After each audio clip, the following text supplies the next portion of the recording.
As a solicitor, I'm still getting to grips with the changes to our regulator's key principle of being competent to do my job. So now that there aren't a set number of hours that I have to do every year, how should I go about maintaining that competence? Well, I think this is a really big challenge. It does depend quite a lot at what stage in your career you've reached. So someone starting out will have just finished all their technical training and feel very competent, but actually we know from experience, don't we, that they need to learn a lot of practical stuff. So from them, they need a lot of training, probably based on skills and practice.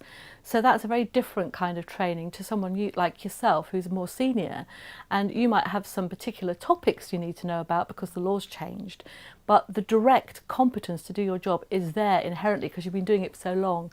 So there's different needs within that. And then you've got to look at it from the point of view of, well, okay, it was easy before because I only had to do so many hours and I could just record them. This is more challenging because as an individual, you've got to work out, well, what is it that I need to be competent in? And then how am I going to achieve that competence? Is it something I can do in 5 minutes, or is it something that's going to take me a couple of years? By that I mean, are you just keeping up to date with some knowledge you already had and just enhancing it? Or are you having to think about your new role as a manager in the team? So now you're in charge of people, and so your training is going to be about how you manage people, and you might need to get up to competence level on how you manage budgets and that kind of thing. So that could take you a while and could need a quite different way of thinking about it. It could be a lot of reading, it could be talking to different people, it could be going on interactive workshops. So in a way, it's finding a whole raft of things that you like doing that will help you achieve what you're trying to do. So continuing competence is very different. It requires a lot of energy up front to work out what your personal plan is going to be.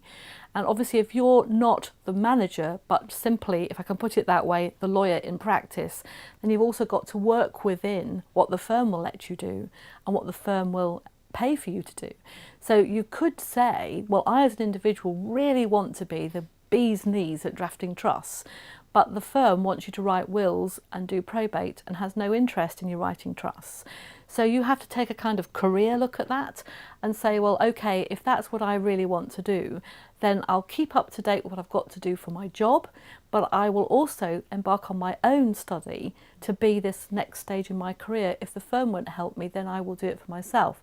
So it really can be a whole vast mixture of things based on what you as the individual want to do, must do, and would like to do.